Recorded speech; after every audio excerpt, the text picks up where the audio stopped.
All right. Well, thank you everybody for joining us. My name is Jeff Murphy. I am a member of the Alumni Career Engagement Team in the BU Office of Alumni Relations. And thanks for joining us for today's BU Alumni Career Webinar, Work from the Inside Out. Today's webinar is offered to our 366,000 alumni around the globe, and of course, all of our current students. Throughout your career, BU is committed to helping you define and achieve your professional goals, and we aim to do this by providing everyone access to a series of valuable online tools and social media communities. We are chatting for a minute before we got started. I know we have some alumni joining us from some very far away places, including Switzerland. Please know that we really do appreciate your participation in this and every program that we offer. Before we kick things off, I just have a couple housekeeping notes for all of you. Today's presentation is being recorded and will soon be made available for on-demand viewing on the BU Alumni and Friends website, which you can find at www.bu.edu/alumni. And our speaker is eager to answer any questions that you may have, and you're welcome to submit them throughout her presentation. You can do that either using the chat, or we also have here on Zoom a Q&A box where just click on Q&A, go ahead and type in your question at any point, and we're going to make sure that we save a few minutes at the end to get to all of those. It's now my pleasure to introduce our speaker for the day, BU Questrom School of Business alum Tammy Guler-Loeb. Tammy is the author of Work from the Inside Out. You can see the cover of her book right here on the screen in front of you. So it's Work from the Inside Out, break through 9 common obstacles and design a career that fulfills you. And Tammy's going to go through some of the major concepts from that book in her presentation today. As a speaker and career and executive coach, Tammy inspires people to build fulfilling and meaningful careers. Over 2 decades, Tammy has shared her expertise with audiences and clients, focusing on career transitions, networking, leadership strategies, and team development. Her methods motivate people to consider their career options, expand their communication capabilities, and build their networks to develop more meaningful professional opportunities. Tammy enjoys working with clients and organizations across various sectors and industries. And since 2018, Tammy has hosted a weekly podcast, Work from the Inside Out. I'm going to put a link to that in the chat in a few minutes here.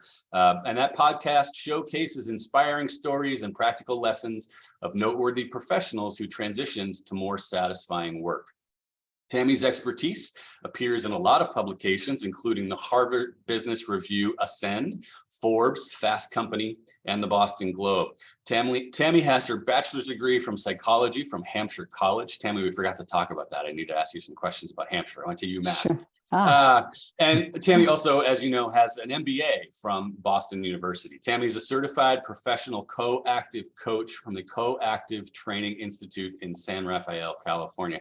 Tammy, I'm very delighted to have you here with us today. Thanks so much for sharing your expertise. And I know I'm interested to finally sit down with your book when I have an opportunity. But why don't you go ahead? You've got a slide deck prepared as well. Yeah.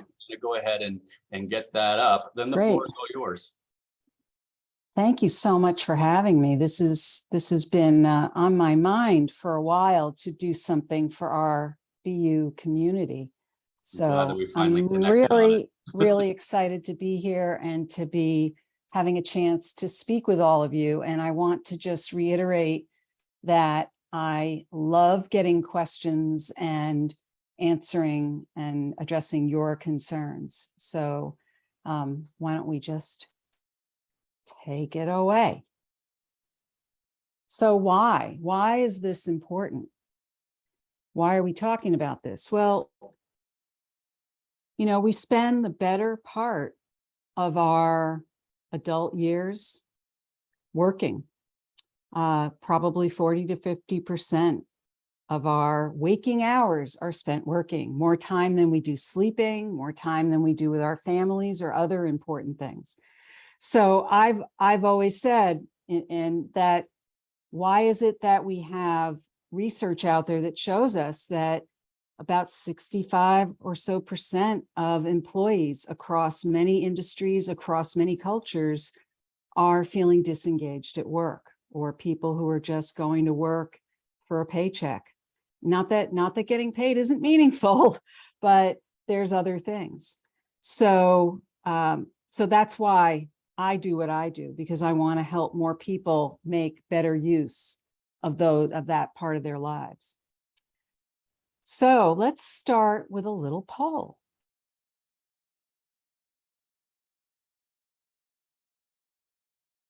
All right. So first question here is, think about your first paid job. How old were you when you first got paid work? Were you 1 to 10 years old? Now you may say, 1, who could be that young? Well, who knows? Maybe your parents had you be a baby model or something.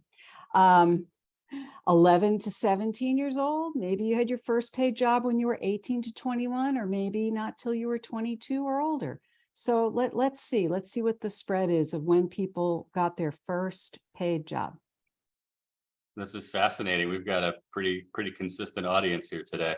Wow, that is very unusual. I've never seen it all in one spot like that. Okay. All right. Well, let's close that out and go to the next question then. This will be a little different. So what kind of work did you do for your first paid job? So I gave a few options here: household chores or yard work, babysitting or a paper route. Remember when papers were delivered? Some people started as camp counselors. Some people got a fast food job or a retail job. And then we have the category of other. So let's see, what kind of first paid job did you have? A little more diversity with this one. I'd be curious, people who selected other, I'd love to hear in the I chat. would love to hear that. Yeah, I'd love to see if anyone puts that in the chat, what they did. I can tell you one of the more unusual answers I got in another forum that I did. Did we get any? Not yet, but it Okay. generally takes a couple seconds before they came in.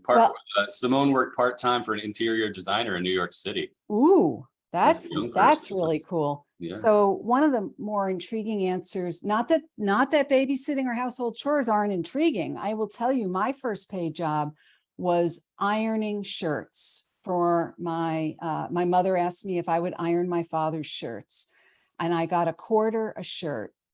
And to this day, if you asked me where to find the iron in my house, I know I have one. There's your answer. I know it's somewhere.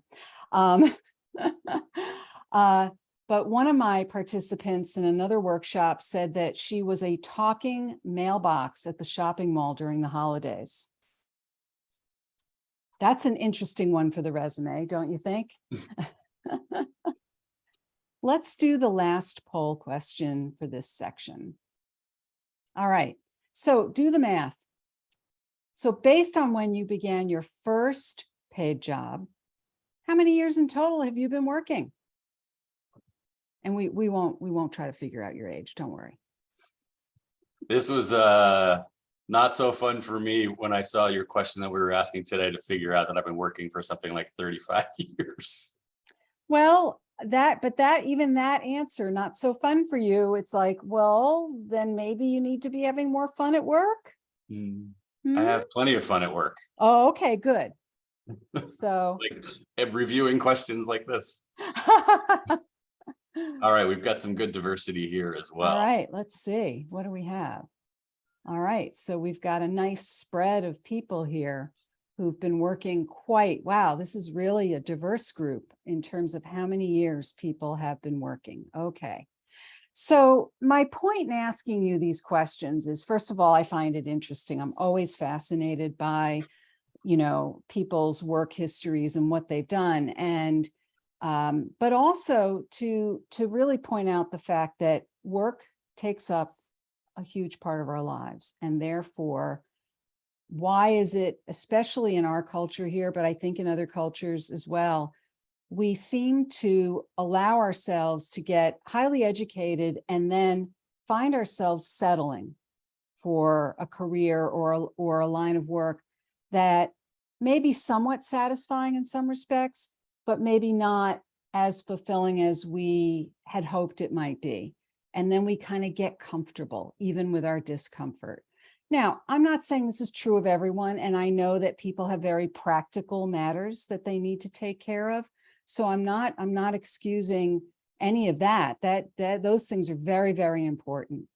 Um, so taking that into account, let's talk about what we're trying to do here today. So I want to share with you some of the common fears that hold people back from pursuing more satisfying occupations or roles. And how can people transform those doubts or limiting beliefs that do help them to be ready for a more positive reinvention and more ongoing career satisfaction? And how can we understand how you can empower yourself to act when your fear might immobilize you or hold you back or allow you to feel stuck? We all have these experiences. I've experienced it over the years, and these are human things. And what kinds of strategies can you build some self-confidence around? Manage those expectations and strengthen your networking, because networking is key to moving forward. And when I say networking, I'm not really alluding to the typical shaking hands and passing out business cards, but we'll get to that. So what do I mean by inside out? What does it mean to work from the inside out? What I'm talking about is, and some of you have probably experienced this, maybe all of you in one way or another, where you've made a decision about something, you've kind of moved beyond something that was holding you back or a little fearful, and you went on a hunch, or you made a decision based just on a feeling without having any proof, that gut feeling, that inner voice telling you, this is something I really want to do, versus that other feeling where you might have a little regret later on and you say, I should have listened to that first thought I had. And we even have data that shows us that those first hunches, those first instincts, those intuitive thoughts, those are actually usually right. Malcolm Gladwell wrote the book Blink, and he writes about this research in that book. So that's what I mean by inside out, because it comes from within rather than ideas that come outside of ourselves, like the well-intentioned adults or other, let's say societal influences in our lives that tell us, well, you're really good at math, so you should become an accountant, or you should be this or that. Not to say that those are bad choices to make, but sometimes when we just go based on something that somebody else told us would be good for us and not listening to what we might think is good for us or what is our preference, sometimes we go in a direction that really doesn't suit us as well. So the first chapter in the book really addresses an underlying theme that really goes throughout the book and really seems to drive a lot of people's key decisions in their lives, and that's fear. And I say fear is a friend or a foe because fear can hold us back from making decisions that really do impact us in a positive way, but fear can also be our friend. And what I mean by that is that sometimes when we really want something, we get almost a little bit of a jittery feeling or a feeling of excitement. Fear can feel like excitement. And sometimes when we step through that excitement, even though we're hesitant, but we say, this is just too exciting, I have to do this, that's also a little bit of fear. That's when it's our friend. And oftentimes when we follow that, even if it doesn't turn out exactly as we hoped it would, or that we expected it to, we're often usually glad we gave it a shot, even if it doesn't go exactly as we hoped. So the other thing, and I think this is really good to address here, given that we have a group of people here today who've been working at least 10 plus years. I hear this a lot from my clients, a lot of people who say, well, it's too late. I'd really love to pursue this thing or that thing, but I'd have to go back to school, or I'd have to take some classes, and I don't want to spend the money, or I don't want to spend the time. It's just too late. And, or I don't have the skills, or I'm too old to learn that kind of technical stuff. And in the book, I write about 3 different individuals who I've known personally, who all started brand new careers at the age of 40, 50, and 58.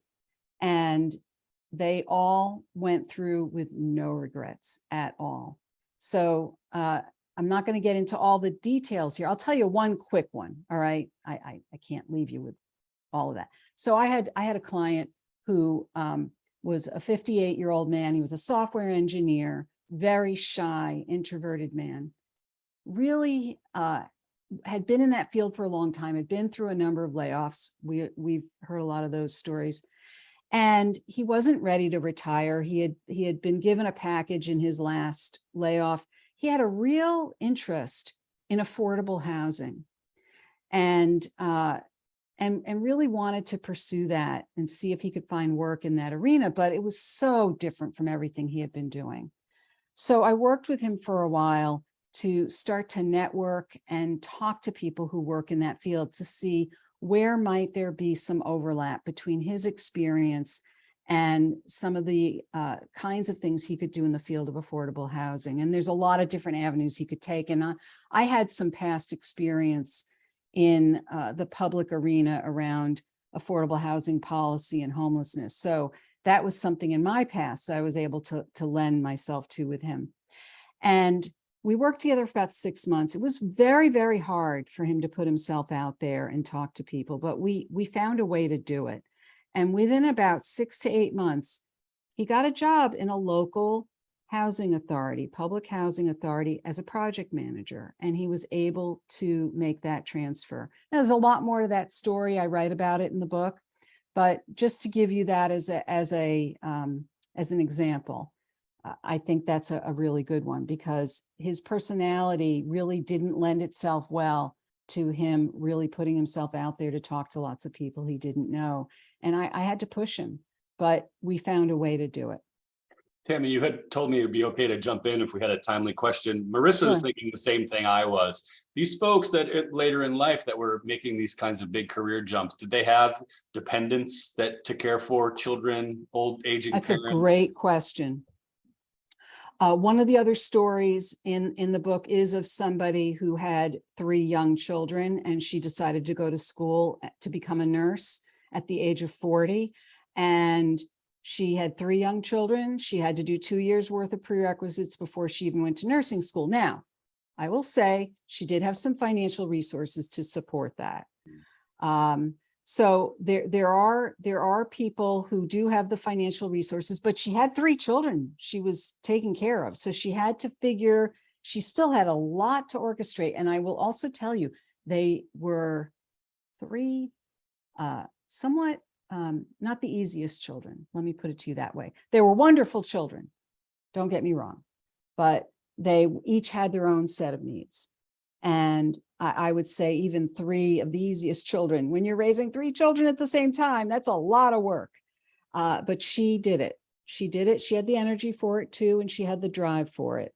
So there's a lot of different things that come into play. And I would say that, there are a lot of different factors that have to be considered. Let me add one more thing here that I'll probably say more than once. And that is, these things don't happen overnight.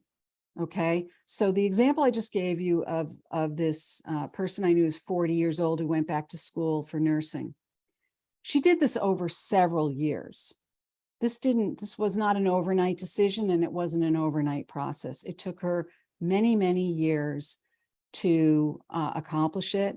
She did have the financial resources to do it, but I also know there are other ways to make those things happen. And I've seen people do it. And in fact, I was very conscious of those kinds of things when I wrote the book. And I made sure that in the back of the book, I put a resources section that addresses various resources people can look at for financing education, because I realize that that's something that stops a lot of people. But there are lots of different ways to get your needs met when it comes to learning what you need to learn to move forward. And sometimes maybe you don't go in the exact route you planned on, but think about what is at the heart of what you're trying to do? And is there another way? So I'm always encouraging people to get really curious about that. There's not just one way, and it's not all or nothing, and it doesn't happen overnight. Thank you. Sure. So this ties right in with it, right? A lot of people say, I have too many responsibilities. There's too many people counting on me. There's just no way I can make a change right now. I profile two different people in the book. One is a single parent who had adopted an older child from Eastern Europe. And she decided she wanted to make a huge change. And she had a very successful career as a journalist. And she and her son decided to move to Florida. And she had always wanted to open up a coffee shop. And that's what she did. Now, again, it was not overnight. The other person who I profiled was someone who had a few children and was in a marriage. So there were two people there in that situation, two adults. But again, there are people who find a way to do these things. It does take time, and it takes a lot of drive and creative thinking to do it. But, and I will say this, nobody does these things in a vacuum. They usually, look for information, resources, and help along the way. Careers are not formed in a straight line. A lot of times we get caught in a frame of mind. We go to school, we study something, sometimes we graduate and we go right in that direction. Sometimes we go in a completely different direction, but oftentimes we've had models in front of us that look like, well, I go into a workplace and then I'm trying to climb some sort of a ladder, some kind of linear form for how we follow our careers. Now, we have many people in this session who've been working decades. So many of you already know that careers are not formed in a straight line, but sometimes we operate mentally with that framework that we think that careers are supposed to follow some kind of progression, and that if we deviate from it or we decide we're going to do something different, that somehow we are I've heard this a lot, and I'm not saying this applies to all of you, but I've seen this a lot where people think, well, I failed because I want to do something different. Or what if I do something different and I've strayed, or I've put so many years into this one avenue. How can I walk away from it now? I've built this thing. Well, who said it was supposed to go that way? Somebody must have told you that.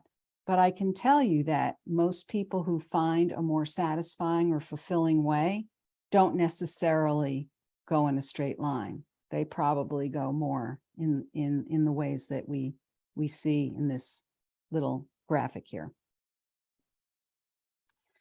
So this is one of my favorite ways of looking at careers, and that is, don't default to just what you're good at. So I love this example of these bread bakers. And I use this example because I love to bake. I love to bake bread. I love cooking, all those things. So I enjoy it, but I wouldn't want to do it for work. I'm good at it too. So the difference is, even though you're good at something and you may enjoy it, it doesn't mean it's what you're meant to do for work. Now, I mentioned earlier that many of us might have been encouraged by a well-intentioned adult as we were growing up. Oh, you're good at this. You should become a thus and such.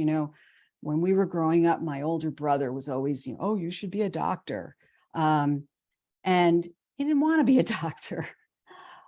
But I could see where there probably are people who are sitting here right now who followed a path earlier in their careers because someone told them they were good at it. In fact, why don't you put it in the chat if you followed something earlier in your career because someone told you were good at something, and then you discovered it really wasn't what you enjoyed, even if you were good at it. Love to hear from anyone who even just puts a quick note in the chat about that. So what's wonderful about these bread bakers is they're clearly happy with what they're doing. Me, myself, and I'm happy to do it on the weekends, but I don't want to be somebody who has to be at work at 3 in the morning. all the time and get up and bake multiple loaves of bread. So I might be good at it, but I wouldn't enjoy doing that for work. So there's lots of things that we might enjoy, that we might be great at. It doesn't mean we're meant to do it for work.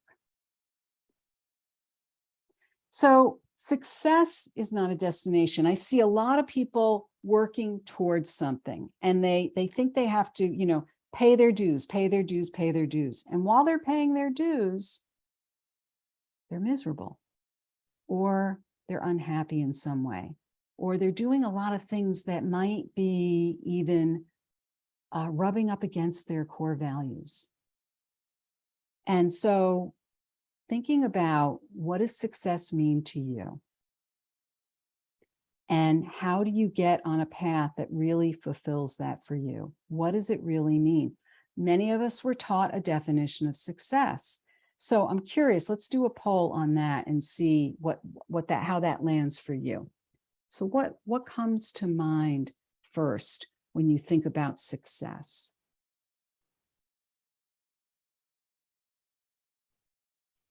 I should mention here, there's a number of possible answers. Folks might have to scroll a little bit in the poll. I'm realizing. Oh, okay. Yeah. So some people think of wealth, money, assets, having material possessions. Other people think of educational achievements. Others look at their professional accomplishments, awards, and their reputation. Other people look at more of that blend or balance of their professional and family lives.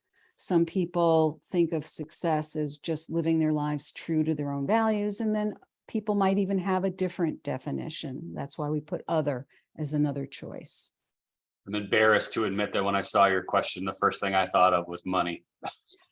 Don't be embarrassed by that. I think we've been taught, especially in the United States, that is our definition of success. Think about how many of us were either raised by parents, or our parents were influenced by our grandparents who lived during the Depression, right? So I don't say that a sign of success is wealth. There's nothing wrong with wanting wealth. I think where I might depart from that as a definition of success in a vacuum is when that's all you're going after and there's nothing else behind it. So it's interesting to see here that some people did see that as, what comes to mind first. It doesn't mean that that's all they value, right? And we had one person who said other. If that one person's willing to add that other to the chat, I'd love to know what that looks like for you, because I'm always looking for different people's views of success. And then we have several people who we have kind of a tie here between living true to your own values and your professional accomplishments, awards, and reputations. So, people take great pride in accomplishing things and living true to themselves. And, whether we've all gotten there or are getting there, we're working on that. But I think that sometimes we think we have to work towards success rather than success being part of the journey, because if you think about it, graduating from school is a success. And so is, getting that first job out of school. There's a lot, success is on a continuum in my mind. What I thought of success in my 20s was very different than how I might have thought of success in my 40s or 50s. So, I think that for us to keep success in a bottle with the top on is limiting us. So that's why I talk about that. As you were talking to Tammy, I'm realizing my embarrassment about wealth, but for me, it's so tied into security, right? Yeah. Absolutely. Especially those of us who part of our working life is also knowing that we've made a commitment to take care of other people. And, those are things that are very important. That's part of our values. That's part of what we've made a commitment to. So again, I'm not pointing people in the direction of any kind of, follow your passions, do your dream job, make it perfect. I'm not a believer in any of those things, quite frankly. It's not about being ideal. It's about finding that place where you really do feel like you've got things. And I don't even believe in balance either, because we're human. How can we really be balanced? But finding the right blend that leaves you feeling at the end of the day like, that was a good day. I feel good about what I did. Maybe I didn't do everything I meant to do today, but it was a good day. Or you find yourself on Sunday night or Monday morning not having the dreads, right? So those are the kinds of things that I help people look for and try to resolve. It's interesting because pretty early on, Marissa had asked, you were talking about being fulfilled, and Marissa is wondering, and I think you just addressed this, can you consider yourself fulfilled even if you have a quote unquote unfulfilling job? Absolutely. I mean, I know people who have jobs that simply meet their, kind of practical or financial needs, but there's something else that they're doing in their lives that really is fulfilling for them. And they're very clear about why they're doing what they're doing. They know their why. I'm sure many of you have heard that expression, know your why.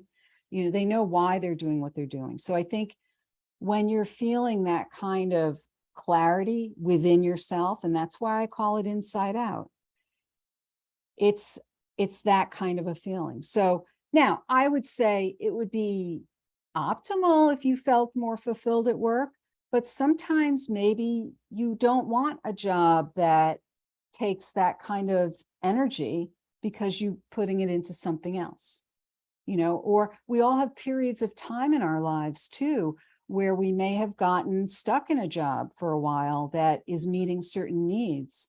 I see this a lot lately. People want flexibility, right? And let's say they end up in a job or a role or a company where they feel like they have a lot of flexibility. And I see this constantly. And they say, well, I don't love it here, but I have a good salary and I have flexibility. So I don't want to rock the boat. And my first question to them is, so what makes you assume that if you went somewhere else, you couldn't also get flexibility? Because I think what people do is they talk themselves into the notion that where they are now is the only place they're going to get the kind of flexibility that they have. And the fact is, more and more employers are really needing to give people that kind of flexibility because they're losing people left and right. So I always tell people, check those assumptions because that may not be true. And again, I'm not trying to talk anybody in or out of anything, but I think you owe it to yourself to check your assumptions. So this is key. You need to network, but not just for a job. So even those of you who are in jobs right now where you say, I'm pretty content. I like where I am. It's not ideal, but it's working for me right now in my life. I would say, notice when you land somewhere, what happens with those connections you made that maybe helped you get to where you are? Do you keep in touch with people? Do you stay connected? If the answer is no, I would say now's the time to reconnect, wish people a happy new year, check in, see how they're doing. It's not about always having to show up in a certain way. I think a lot of people, when they think of networking, they think, well, I have to show up, confident and tell people how great I am. No. What I tell people is connect with people, create opportunities to just connect. Check in with someone. It could be someone you haven't talked to in 10 years. That's fine. Reach out and just, how are you doing? What's going on for you? If you know someone or you're acquainted with someone, let's say, who's working for a company or an organization that intrigues you, by all means, reach out to them and say, I'm just curious. I've heard really good things about your company. And I thought I'd really love to hear about your experience there. And how are you doing? And make it clear, look, I might be looking for my next thing. I'm not sure right now. I just thought I'd check in and see how you're doing. So, some of you may have read Dale Carnegie's book. Dale Carnegie said, be interested, not interesting. the more you show an interest in someone else, it'll circle back to you. They will ask you about you and what your interests are, what kinds of things you're looking for. And even if you don't know exactly what you're looking for, because a lot of people don't, they're still trying to figure that out, you can still show a lot of interest in other people. And when you do, it's not just for the sake of looking like you're interested in other people. It's also about looking at the kinds of things people share with you. How did they get to where they are now? How did they get to the job they were in even previous to the one they're in now? Just taking some good notes about where people land and how they got there. What kinds of relationships did they have? Just those things often will trigger ideas in us and spark ideas in us, or give us, thoughts that we might not even have till the next day about something we can do for ourselves. So sometimes just hearing somebody else's story, which is why I wrote the book, was to inspire people, not to duplicate what other people did, but just to inspire a part of you to take some action or to have some insights or instincts to do something a little differently for your own benefit. So that's why I suggest that when people network, they are really showing an interest in other people. The other reason why I suggest people network is to get more information. Just expand your knowledge base. Most people, when they're looking for their next thing, if they're not sure exactly what they want to do, that means you need more information. And networking is the best way to get that. And I really encourage people to do one-on-one conversations. Networking events are fine, and some people enjoy those, but for those people who don't go to networking events if you don't enjoy them. Do it the way that it works for you, and don't give up. If you reach out to somebody and they don't respond to you right away, don't assume they're ignoring you. Chances are they didn't even see your note. A lot of people don't look at their messages on LinkedIn. Find another way to reach out, but don't assume anything about why someone didn't respond to you, because chances are they may not have even seen your message. So, and think of it also this way. If that person reached out to you, would you be happy to hear from them? Then assume the reverse is true. So here's another thing a lot of people do to themselves when they're looking at, let's say, job postings online, which I actually suggest that people only spend maybe 10, 20% of their time when they're looking for their next thing. Very minimal amount of time looking at job postings online, because a lot of those jobs are either already in process or are, there's a lot of reasons not to look at all the job postings online. The reason to look at job postings online is to get an idea of how job postings are crafted, see what's written and what phrases or words, keywords, spark your interest, because those are good phrases and keywords for you to use when you start looking a little further. I do think that job postings on LinkedIn are actually probably the most robust of all. And maybe some of the job postings you see on some of your professional associations. But what I see a lot of people doing is they take the job postings very literally, and they think, oh, well, I don't have that many years of experience, or it looks like they're looking for someone junior. I'm not going to apply. Apply. You never know what will happen. I've seen over and over again when people apply for a role and the employer looks at their resume and says, you know what? We have another job we're actually just about to post, and we'd like to talk to you about that one. Or, we'd really like to talk to you about this one. We're thinking about actually moving it up a grade.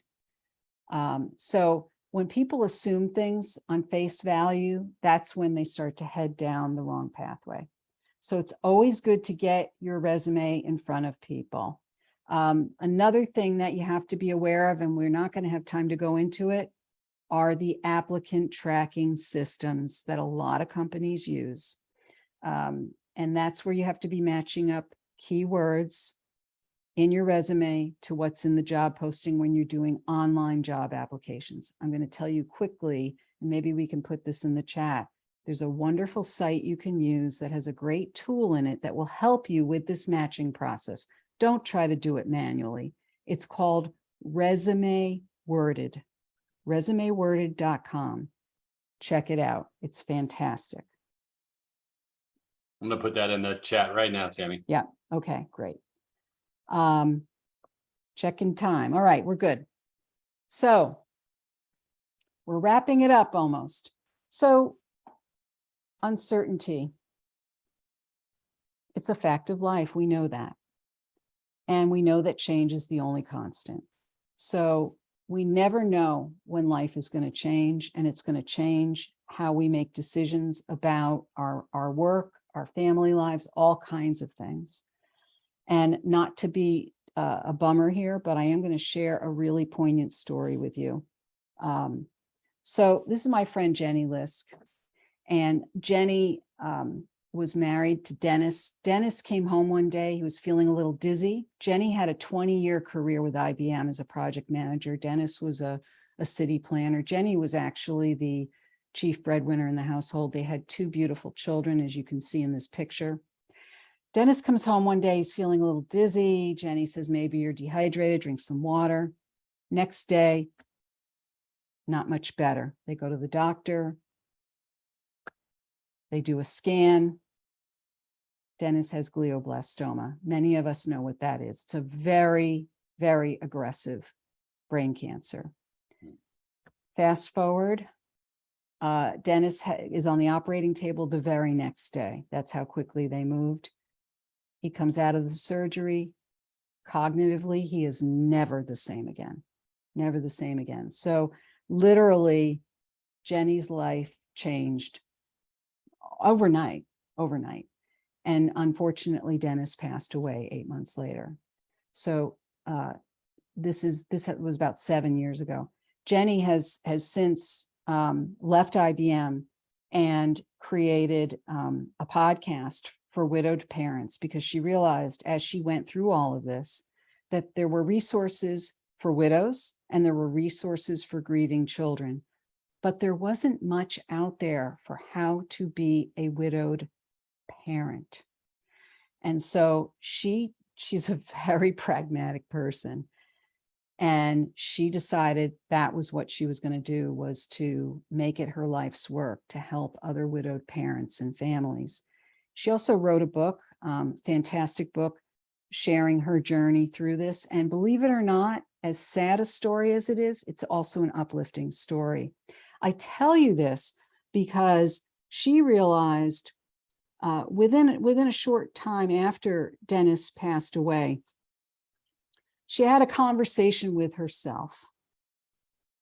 And she realized for many, many, many years, even before Dennis got sick, she had already been thinking about leaving IBM and doing something that was going to be more meaningful for her. Because she, as much as she was good at what she did, she didn't feel that it was having enough of an impact.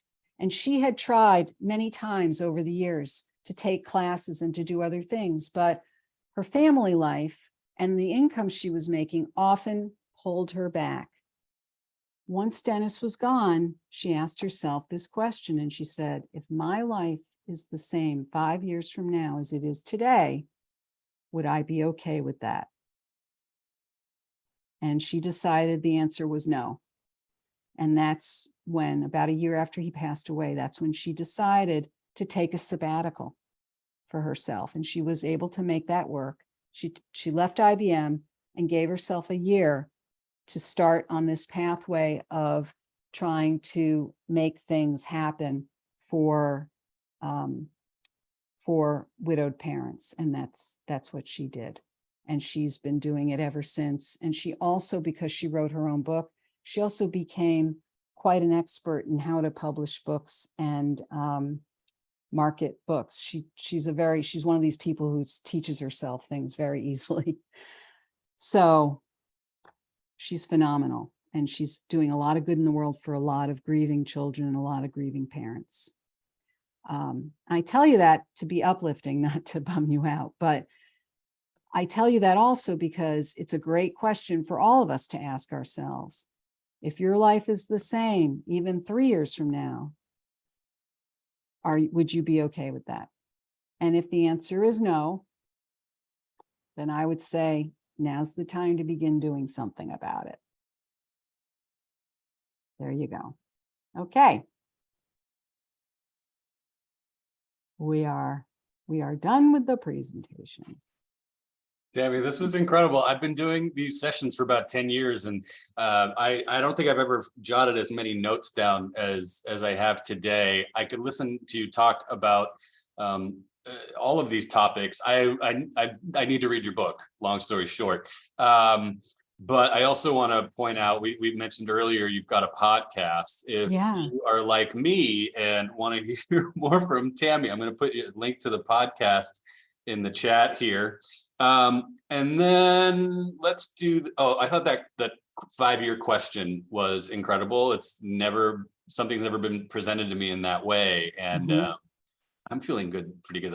My answer to that question is yes. When even on those days when I'm feeling a little bit worn out or run down. We had a number of people who, Lara, you got a great question here. We'll definitely ask. We had a number of people when you were talking about the dreads that really responded to that in the chat. Yeah. Myself, I had a period in life where on a Sunday, I'd finish watching a football game. It would go right into 60 minutes. And those of you who've seen the show know it starts with that ticking stopwatch. That was literally filled my heart with dread. Do you have advice for folks? How do you talk to your clients that are dealing with that? Can you give any advice to people who are feeling that right now? Who are feeling that dread? Yeah. People also call them the Sunday scaries. Yeah. Well, first things first, pay attention to it. And, really notice what's that about. What is it that you're dreading? What is it that you're just notice what's it about? What is it that you're not looking forward to? And maybe unpack that for yourself a little bit. Have a conversation with somebody you trust, and maybe somebody who knows you really well, and maybe start to uncover what is it that needs to change. We're not talking about overnight changes here. I think that's the first thing, is how do you begin to get a little bit unstuck? You have to unpack that a little bit and explore that. I'm not saying you have to go into therapy and analyze the heck out of everything. I mean, maybe that would be helpful. I also offer a complimentary consultation. If somebody wants to reach out to me and unpack it with me, I'm happy to do that as well, especially for BU alums. I mean, we have to help each other out. So if that would be helpful, great. Or get your hands on my book. You can even ask your local public library to order my book. So I'm not trying to sell anybody anything here. Let me be clear about that. Not to say that I do come from the business school. Don't get me wrong. We all have to make a living, but that's not what I'm here to do. I'm here to give people the resources and the tools that they need to move forward. But one of the tools and resources you need to move forward is new ideas and new information that you don't have now, or things maybe that you've thought of that you haven't acted on. So you have to do something along those lines. Either, talk to somebody, stop thinking and start doing something. We have a bunch of people that are already writing in the chat with their thanks, Tammy, and Justin. They're already subscribed to your podcast. So yay, you can one subscriber today. You can find Tammy's podcast anywhere you listen to podcasts. Lara asked a great question. Career changer here. I haven't gotten much response from HR or hiring managers for jobs I've applied to. I was either underqualified, overqualified, qualified for. You have suggestions, especially for career changers that are running into those kinds of obstacles? Yes, I would say that if you're running into those kinds of obstacles, and that if you are getting that feedback directly from people, then you need more information. You need to find out what is it that you do need to be looking for, and what are some of the adjustments you might need to tweak or change. I'd be happy to talk to you about that as well, and see, to get, a few broad brush strokes. You're either overqualified or underqualified. It's sort of like, okay, so, everybody wants to grow. most people want to grow and learn something new. They want to step into something where there's going to be at least a little bit of challenge, or they're going to learn something new. Otherwise, if you're feeling, it's nice to be a little bit underqualified so that you have something to grow into. People are motivated by growth. So I would say that there's something that there's some information you're missing that you need, and there may be some ways to get that information or get those perspectives. And so if you're getting that feedback regularly, there's a hole you need to fill in, and then you can act on that. It's wonderful to hear you making those kinds of offers to folks. Tammy, I'm going to share your website here. Is this the best Great. place for people to follow up with you? Absolutely. They can go to my website. Oh, I got to change that picture out. That's an old picture now. Yes, they can go to my website. There's a contact page. You can fill that out and send me a note or email me. And, or the other thing I encourage people to do, find me on LinkedIn and link in, say you saw me here today. I love being connected on LinkedIn with people too. That's awesome.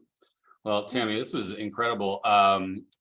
Your advice on networking, I find myself just like nodding. I couldn't agree more. I'm actually, one thing I want to say, people might have noticed I've got this BU Connects thing over my head. That is BU's own LinkedIn. That's a easy way of describing it, but we've got this relatively new platform designed to just help BU alumni and students connect, make professional connections, and we've made it so easy to find folks that are willing to help. I want to encourage everybody to join BU Connects and use that in conjunction with LinkedIn. Those two tools together are a great way to get out there and learn more about. I also just love what you said about being inspired. And I'm actually going to steal that because I'm doing a session. I wrote it down. You can't see it. Yeah. The inspiring part of you to take action or do something different. I thought that was a great way of turning networking on its head. You get people who roll their eyes when they hear that term. Yeah, they do. But our next webinar is coming up on, I think it's Tuesday, February 21st. I'm actually going to be doing a deep dive guided tour of BU Connects and making some recommendations, just like Tammy did, about how to approach that, how to reach out to people. Exactly what you said. It's asking for their advice and not saying, hey, I'm looking for a job. So people can sign up for that session on our website now. I also want to, you mentioned the dreaded applicant tracking system.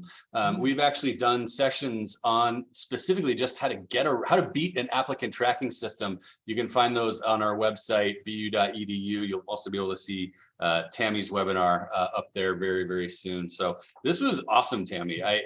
Again, I've been doing this a long time, and this was one of easily in my top 5.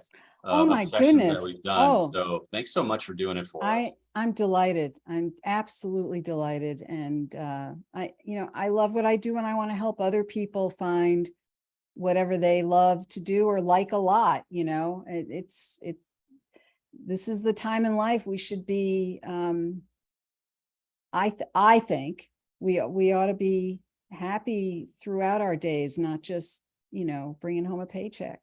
Especially after the last couple of years that we've the world. Well, again, Tammy, thank you. I also want to thank everybody for tuning in today. I specifically want to thank those of you that have supported BU with your dollars and your donations. We wouldn't be doing this work without your support. So thanks everybody, and I hope you all have a great day. Or for those of you in Malawi, I hope you have a great evening wherever you might be in the world. Thanks so much. Thanks again, Tammy. That was awesome. Yeah, thank you for having me. This was really fun. Great. I'm glad. All right. Take care.